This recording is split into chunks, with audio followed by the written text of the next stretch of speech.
Tom is a 42-year-old carpenter who comes in today complaining of new onset low back pain. He was working yesterday when he felt a pull in his back while he was turning and lifting some boards. It wasn't too bad at first, and he was able to keep working, but by the time he got home, he was miserable. He took some acetaminophen to deal with the pain, but when he woke this morning, he could barely get out of bed. He reports his pain as an 8 out of 10, and he moves carefully about the office. As you review his case, you realize he has no red flags on history, and his exam is notable only for limited range of motion. His neurological exam is normal.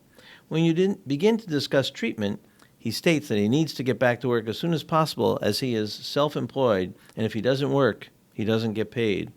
He won't take anything that will interfere with his ability to use power tools. And you start to wonder, what are his options? Hi, this is Frank Domino, family physician and professor in the Department of Family Medicine and Community Health at the University of Massachusetts Medical School. And joining me today is Dr. Alan Ehrlich, associate professor in the Department of Family Medicine and Community Health and executive editor of Dynamed. Alan, thank you for coming today. Thanks for having me, Frank. So please, you've got this really common case of a patient with acute low back pain, and thankfully he doesn't want anything that's going to alter his ability to work. This is a wonderful patient, and I feel badly for him. What are the typical options we use to treat acute low back pain? Well, certainly the first and most important thing is to stay active, and that sounds like what he wants to do. Bed rest is a bad idea, and so obviously we tend to recommend against that. Medications such as NSAIDs, there are any number that can be used, may be helpful. When sometimes people use muscle relaxants, the data on that doesn't show a lot of benefit, but they can make you sleepy, and sometimes just getting a good night's sleep is part of the recovery process. Certainly, stretching exercises can help speed recovery, although they don't specifically decrease pain.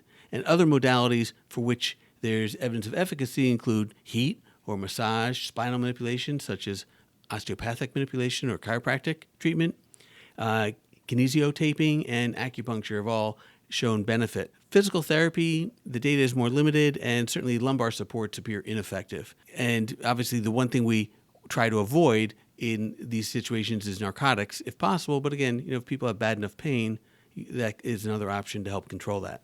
Well, he's very clear he needs to get back to work. So what's new that we can offer him today? So there's a very interesting paper published recently. It was a systematic review that looked at the use of high-dose B vitamins in addition to NSAIDs. In this case, they were looking at in addition to diclofenac.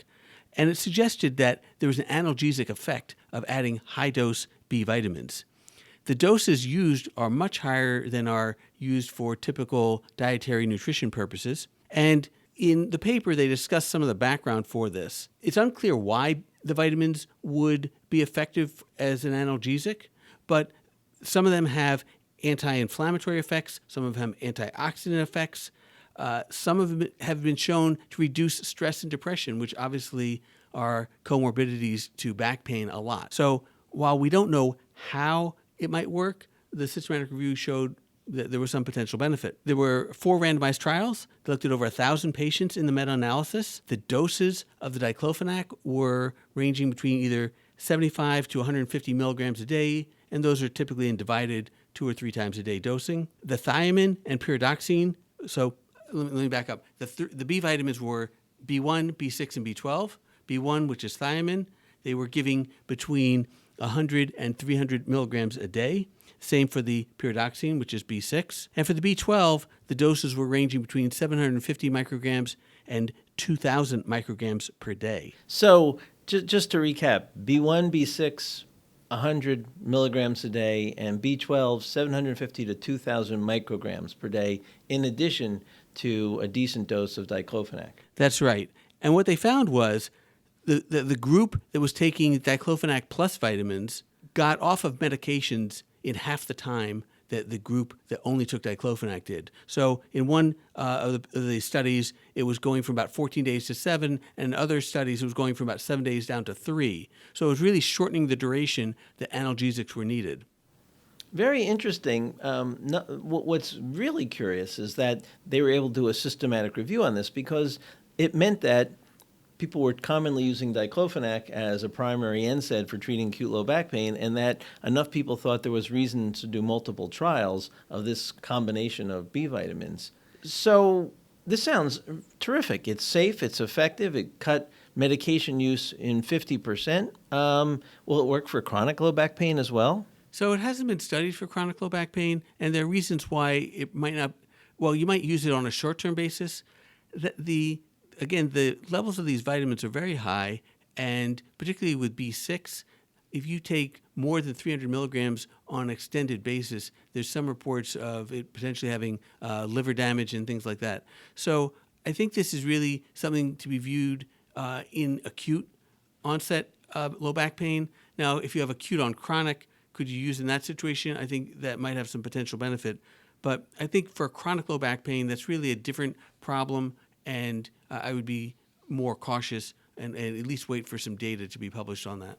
So I went looking to see if I could find this combination of B vitamins, and I was unable to. Have you found anything that works?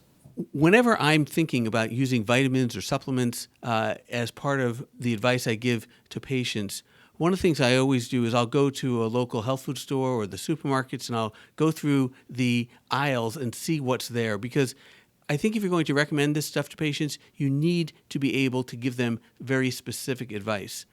In this case, what happens is most of the combinations of B vitamins, even if you go for high-dose B vitamins, won't have this specific combination. I was at one place that has a fairly extensive selection, and there was actually one bottle that had precisely these three doses, these three B vitamins in appropriate dosing range. None of the others did, and some of them will have appropriate dosing for one, but not others, and you have to worry about how much other stuff you're taking if you don't get the right stuff. So I encourage the listeners to go and look at the specific labels of bottles and be able to give specific advice to patients. Otherwise, the patients are going to wind up having to buy 3 different bottles to get the right dose, and they're going to get a lot of other things that you may or may not want them to be getting at the same time. It's rare when I recommend a vitamin or a supplement. So just for our listening audience, can you remind us again what the dosages of B1, B6, and B12 were? Sure. So what they used was 100 to 300 milligrams a day on the thiamine, 100 to 300 milligrams a day on the pyridoxine, the B6, and 750 to 2,000 micrograms a day on the B12. The dosing on the thiamine and the pyridoxine was typically in divided doses, so twice a day was typical. And honestly, what I find is you can find 50 or 100 milligram dosing on those vitamins fairly easily, and then you can use those. You don't take it twice a day. Yeah. Any last thoughts on diclofenac versus other NSAIDs? I don't think there's any reason to believe that diclofenac was special in this regard. It's interesting, only one of the 5 trials that they found was sponsored by a drug company. And I'm not sure why they kept using this one as opposed to ibuprofen or naproxen, which I think are more readily available because they're over the counter, and many of our patients have been using them or can easily access them. So I would, if I was going to do this, I would feel very comfortable using any nonsteroidal drug. I don't think there's good evidence that any of them are particularly more effective than others. And when you get to safety, obviously you want something that's going to minimize GI side effects. They did look at GI side effects from the vitamins, and there was no increase either in GI side effects or overall side effects in the group taking vitamins. Alan, thank you. This is a great paper. Thanks, Frank. Practice pointer. Consider adding B1, B6, and B12 vitamin supplementation to nonsteroidal anti-inflammatories for patients with acute low back pain. Join us next time when we talk about a recent trial where a 1-minute brief intervention for smoking cessation demonstrated significant benefit.